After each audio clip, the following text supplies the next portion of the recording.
Le retour du bull run, c'est en tout cas ce que je crois avec ce Uptober, ce mois d'octobre que l'on vit actuellement. Regardez-moi ça si c'est pas beau, le Bitcoin de retour aux 63 000 dollars, l'Ethereum en route vers les 2005 et le marché NFT qui est en feu, notamment sur un écosystème, l'écosystème de Bitcoin évidemment.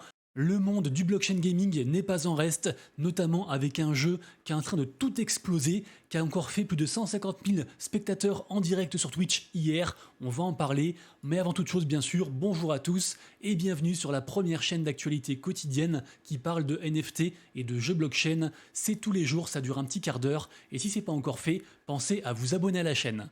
Sachez également que la vidéo du jour est réalisée en partenariat avec Cryptonaut.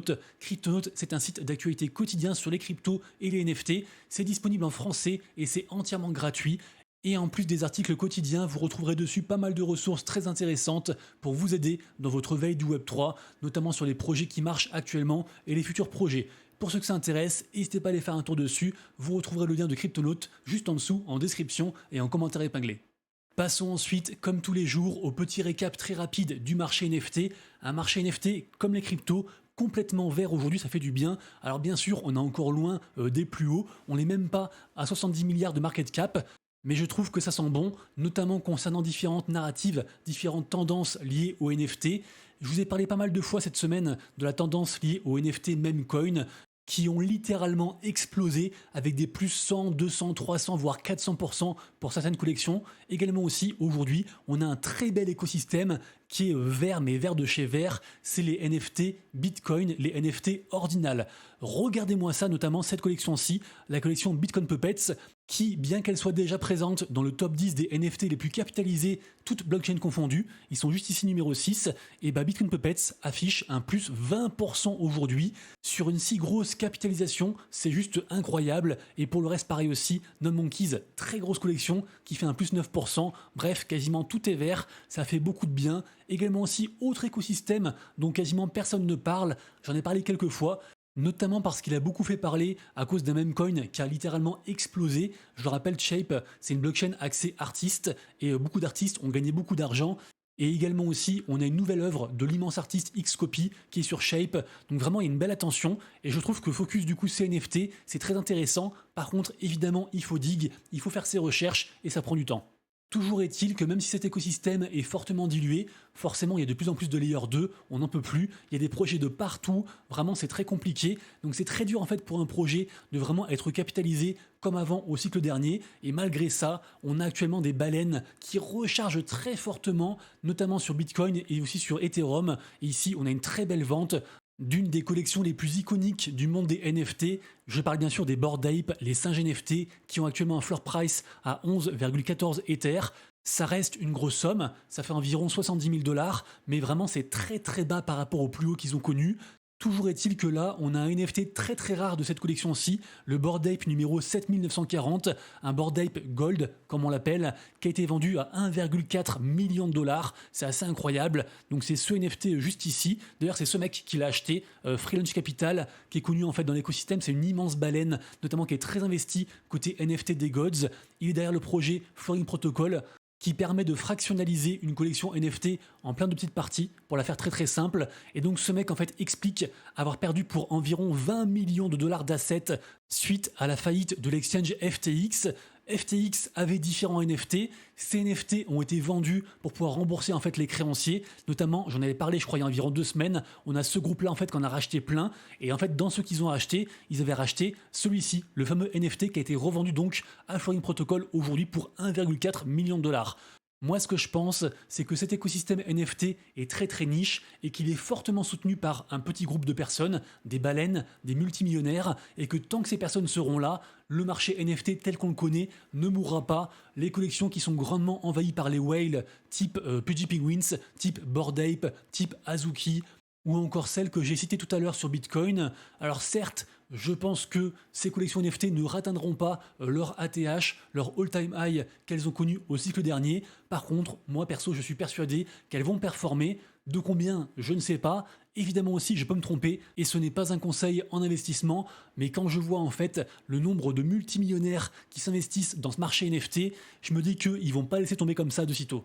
Ajoutez à ça la reprise du marché et je pense que un de ces quatre, on aura une très belle NFT season. En général, c'est en décalé. C'est d'abord Bitcoin, puis Ethereum, puis les altcoins, puis les mêmes coins. Bon, pour ce cycle, c'est faux. C'est d'abord les mêmes coins. Et en tout cas, en dernier, on a les NFT. Pour l'instant, les NFT sont encore très peu capitalisés. Et moi, en fait, je vois facilement un au moins 100 milliards de market cap pour l'ensemble du marché NFT en début 2025. Info suivante, ça fera plaisir aux nostalgiques de Retour vers le futur, puisque en effet, Christopher Lloyd, le doc, reprend du service, notamment via une pub. Alors je vous mets la pub pendant que j'explique. Donc pour faire simple, en fait, c'est une pub par rapport au projet Web3 de DeLorean Labs, qui est la branche Web3 du groupe DeLorean. Et en fait, ils vont faire donc à la fois des petites DeLorean physiques et aussi des NFT, donc une collection digitale. Et donc ces NFT vont aussi accorder pas mal de récompenses, notamment un tirage au sort pour gagner une vraie DeLorean, du coup en chair et en os. Alors désolé, du coup c'est un petit peu long là par rapport à la pub, je vous mets directement du coup le doc qui est ici, donc allez voir, sachant que la vente est déjà active, elle se fait en plusieurs parties. J'ai vu que ça a commencé je crois hier, ça a continué aujourd'hui, et après il y aura aussi une autre semaine, celle du 28 octobre et du 18 novembre, donc n'hésitez pas à vous renseigner. Cerise sur le gâteau, les NFT sont sur la blockchain Sui, qui vient tout juste de faire un nouvel ETH cet après-midi.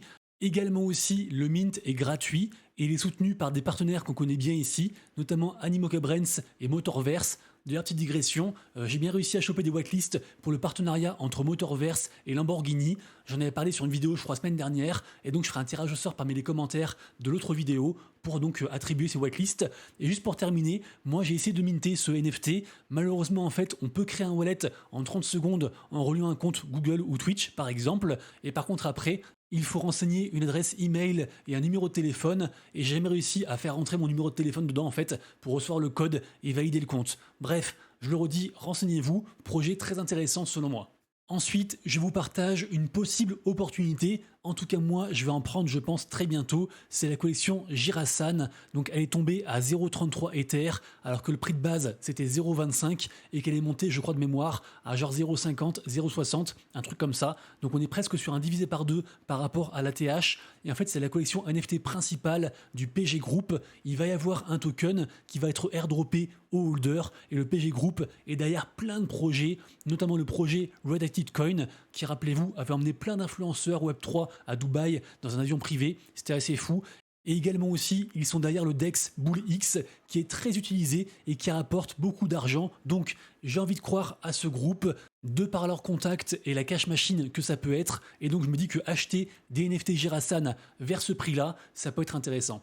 Ensuite, vraiment, c'est une dinguerie. Le shooter, le jeu Off the Grid est en train de cartonner. Donc, c'est un jeu blockchain sur Avalanche qui est sorti sur PS5, sur PC et sur Xbox. J'en ai beaucoup parlé dans la vidéo ici d'il y a 2 jours. Off the Grid a employé un marketing incroyable, notamment côté Web 2. Pour la faire simple, ils ont juste en fait recruté toutes les plus grosses stars internationales et françaises pour parler du jeu et pour jouer au jeu. Et hier en fait, on avait plus de 150 000 personnes qui regardaient en fait des gens streamer le jeu Off the Grid. Donc vraiment incroyable. Là vous voyez, on est entre guillemets en heure creuse un samedi après-midi et il y a encore 2000 personnes qui regardent ce jeu. Et même si pour l'instant, il n'y a pas vraiment de NFT et il n'y a pas encore la crypto qui est sortie, figurez-vous qu'ils ont atteint 43 millions de transactions. Alors c'est tout in-game, on peut rien sortir, mais n'empêche, ça reste quand même backé par la blockchain Avalanche. Donc voilà, 43 millions de transactions et 3 700 000 wallets actifs. Donc des gens en fait qui ont du coup acheté quelque chose et qui du coup ont créé, sans vraiment trop le savoir, un wallet blockchain sur Avalanche. Je me répète donc, on est sûrement sur un très gros truc et c'est que le début. Rapidement ensuite, parce que je trouve que j'en parle beaucoup trop et j'aime pas trop parler d'un seul projet, puisque vous le savez, le but de cette chaîne, c'est de relayer le meilleur des infos qui balayent un peu tous les écosystèmes et de pas en fait faire un focus sur un projet ou un autre pour en fait pas vous donner l'envie de FOMO bêtement. Parce que je veux que vous fassiez vos propres recherches. Et donc ici, je reparle du projet Nakamoto Games, un très gros projet gaming sur Telegram. La Crypto Naka avait très bien performé pendant toute l'année, malgré entre guillemets cette phase très baissière. Au final, dernièrement, elle n'a pas trop performé. Et pourtant, Nakamoto Games continue à délivrer. Je le rappelle, ils ont fait un nouveau projet, un projet Tap to Earn, en plus de leur jeu principal. Et là, carrément, ils viennent de faire un wallet multi-chain, donc le wallet Nakamoto. Donc voilà, je pense que vraiment c'est une très belle boîte. Personnellement, j'ai rechargé un peu de Naka et j'ai hâte de voir la suite. Ensuite, on reste sur Telegram. Alors vous le savez, tous les jours, il y a une dizaine de nouveaux tap to earn qui arrivent. En général, c'est très décevant et j'en relais très très peu. Mais celui-ci, je l'aime bien parce qu'en fait, c'est un tap to earn qui est fait par les créateurs de la blockchain qui s'appelle Oasis. Et la blockchain Oasis, en fait, a différentes licences, notamment la licence Sega du jeu Battle of Three Kingdoms. Donc voilà, je me dis, pourquoi pas, il y a un token à gagner, token SGC, et comme d'hab, c'est gratuit, c'est ouvert à tous. Ensuite, je suis en train de me renseigner sur un petit projet, en tout cas petit pour l'instant, c'est ce projet-ci, le projet AFEL. Ils vont faire une prochaine collection NFT très bientôt. Également aussi, il y aura un token. Et ils ont décidé de sortir d'abord les utilités avant en fait la collection NFT, ce que je pense une bonne chose. Également est prévu un jeu qui s'appelle Soul Rush, aussi un Swipe to Earn.